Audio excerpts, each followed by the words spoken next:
ಒಂದು ಸುಂದರ ಹಳ್ಳಿಯಲ್ಲಿ ಗಂಡಸು ಬೆಟ್ಟದ ಕೆಳಗೆ ಇದ್ದ ತೋಟದ ಮನೆಯೊಂದರಲ್ಲಿ ಪುಟ್ಟ ಗೌರಿ ತನ್ನ ತಾಯಿಯ ಜೊತೆ ಬದುಕುತ್ತಿದ್ದುದು. ಅವಳಿಗೆ ಆಟ, ಹಾಡು, ಪಟಂಗ ಬಿಟ್ಟೆಲ್ಲ ಇಷ್ಟ. ಆದರೆ ಅವಳ ಪ್ರೀತಿಯ ಗೆಳತಿ ಯಾರು ಅಂತ ಅಂದ್ರೆ ಅದು ಒಬ್ಬ ಹಸು. ಅವಳು ಗೋಮಾತೆ ಎನ್ನುತ್ತಿದ್ದ ಆ ಹಸು ದೋಧೋ ದುಪ್ಪಟ್ಟು ದೇಹ, ಬಿಳಿ ಬಣ್ಣ, ಮಡಿಲಲ್ಲಿ ಚಿಕ್ಕ ಕಪ್ಪು ಚುಕ್ಕೆ.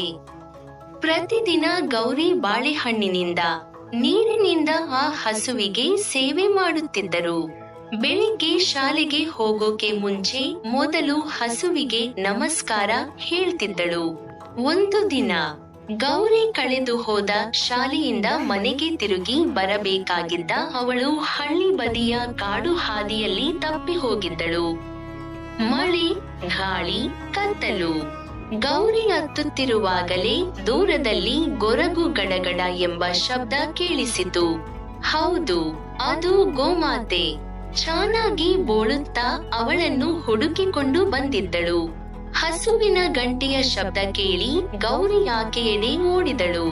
ಗೋಮಾತೆ ತನ್ನ ನಿಡು ಹಾಲಾದ ಬೆನ್ನು ಮೇಲೆ ಗೌರಿಯನ್ನು ಹೊತ್ತುಕೊಂಡು ಮನೆಯವರೆಗೆ ಕರೆದೊಯ್ದಳು. ಮಡಿಲಲ್ಲಿ ಅವಳನ್ನು ನಲಿವಾಗಿ ನೋಡಿದ ತಾಯಿಗೆ ಖುಷಿಯ ಕಣ್ಣೀರು.